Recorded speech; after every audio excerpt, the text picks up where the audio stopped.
ایک دن پوچھنے لگا اپنے بیٹے سے کہ بیٹا پہلی اماں ٹھیک تھی یا یہ ٹھیک ہے؟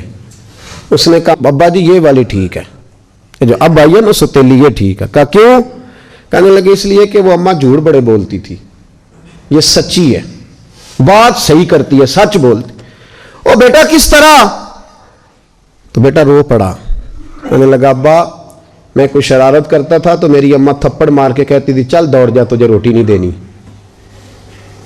آج دیکھتی ہوں تو کیسے روٹی کھاتا ہے، خبردار باورچی خانے کے قریب گیا، بڑے زور سے کہتی تھی، اور آدھا گھنٹہ نہیں گزرتا تھا تو ڈھونڈنے لگ جاتی تھی، گلیوں میں پھرتی تھی، ڈھونڈ کے لاتی تھی، روٹی کھلاتی تھی، ماتھا بھی چومتی تھی اور کہتی تھی پترا انج نہ کریا کر، پیار کرتی تھی۔ ابا یہ جو اماں آئی ہے یہ بڑی سچی ہے، سچ بولتی ہے، میں کوئی شرارت کرتا ہوں تو تھپڑ مارتی ہے، کہتی ہے تجھے روٹی نہیں دینی، پھر میں ساری رات منتیں کرتا رہتا ہوں، نہیں دیتی، سچ بولتی ہے، جو کہتی ہے اس پہ ڈٹ جاتی ہے۔ وہ جھوٹ بڑے بولتی تھی۔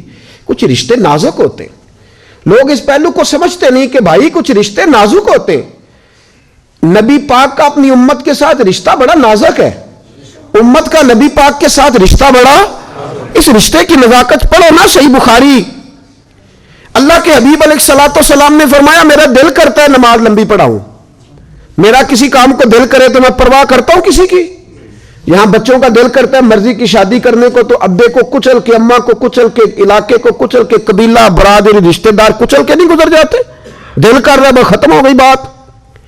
لیکن اس رشتے کی نزاکت سمجھ میرے عزیز، میرے محبوب پاک فرماتے ہیں میرا دل کرتا ہے لمبی نماز پڑھاؤں، لمبی نماز، لیکن جب میں نماز کی نیت باندھتا ہوں تو پھر مجھے پیچھے بوڑھوں کا خیال آتا ہے، پھر مجھے بیماروں کا خیال آتا ہے، پھر مجھے تمہارا خیال آتا ہے۔ او محبوبہ خدا کی نماز میں بھی امت کا خیال فرماتے ہو، اللہ کی نماز میں بھی امت کا خیال۔ میرا حضور فرما رہے ہیں تمہیں کیا پتا میرا تم سے رشتہ ہی بڑا نازک ہے، اس رشتے میں نزاکت دیکھیں نا۔ حضور نے فرمایا میرا دل کرتا تھا کہ تہجد کی نماز فرض کر دوں، میرا دل، بولیے اگر میرا کرے تو آپ کا کرے تو، حضور فرماتے ہیں میرا دل کرتا تھا کہ تہجد کی نماز فرض کر دوں پر میری امت کو تکلیف ہوگی، تھکے مزدور نہیں اٹھ سکیں گے، غریب لوگ نہیں اٹھیں گے۔ فرمایا میں نے اللہ کی نماز تہجد میں نے فرض نہیں کی، میں نے تمہارا خیال کیا ہے، میں نے اپنی چاہت نہیں دیکھی، گویا تمہاری نیند دیکھی ہے۔ دل کرتا تھا ہر وضو کے ساتھ مسواک ضروری قرار دے دوں، پر میں نے اپنی چاہت نہیں دیکھی، تمہاری آسانی دیکھی۔ میرے بھائی نبی پاک کا رشتہ دیکھیں نا، جب انسان پہ وجہ طاری ہوتا ہے نا، یہ صوفیاء کچھ ایسے جملے کہہ گئے جن پر بعد میں ان سے کہا گیا جناب آپ نے اس وقت یہ بات کہی تھی، تو انہوں نے کہا یار مجھے نہیں پتا، وہ کوئی کیفیت تھی۔ جب اللہ کی انوار و تجلیات کی برسات ہوتی ہے نا رب کریم کے بندوں پہ تو بندہ ہوش کھو جاتا ہے۔ وہ سنا تھا کہ آستانِ یار دور ہے، ہم نے بھی ٹھان لی تھی کہ جانا ضرور ہے، اور موقوف طور پر ہی نہیں جلوہ دید کچھ، بچ ہوش اڑ گئے جہاں پر وہی کوہ طور ہے۔ کئی دفعہ پریشانی ہو جاتی ہے، تجلیات۔ حضرت موسیٰ علیہ السلام نے کہا رب ارنی، یا اللہ میں تجھے دیکھنا چاہتا ہوں۔ رب کریم نے فرمایا لن ترانی، تو نہیں دیکھ سکتا، تو دیکھ سکتا۔ اقبال بول پڑے، کہنے لگے تیرے عشق کی انتہا چاہتا ہوں، میری سادگی دیکھ کیا چاہتا ہوں، میرا ذرا سا تو دل ہے مگر شوق اتنا، میں بھی وہی لن ترانی سنا چاہتا ہوں، اور بڑی بزم میں راز کی بات کہہ دی، بڑا بے ادب ہوں سزا چاہتا ہوں۔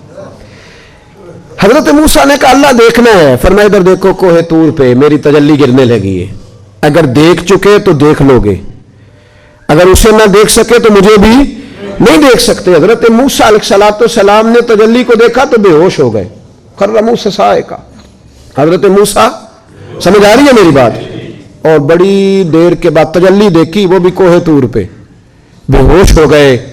دیر کے بعد آنکھ کھلی تو کہنے لگے استغفر اللہ، استغفر اللہ، استغفر اللہ، یہ لفظ کہنے لگے۔ ایک تجلی گری، کوئی ہوش نہ رہا، لیکن میرے اور تیرے رسول نے جاگتی آنکھوں سے اپنے رب کا دیدار کیا۔ ابن یعقوب کو اللہ نے صورت بخشی، ید بیضا کی کلیم اللہ کو نعمت بخشی، ہر نبی کو کوئی عزت کوئی عظمت بخشی، اور میری سرکار کو بے پردہ زیارت بخشی۔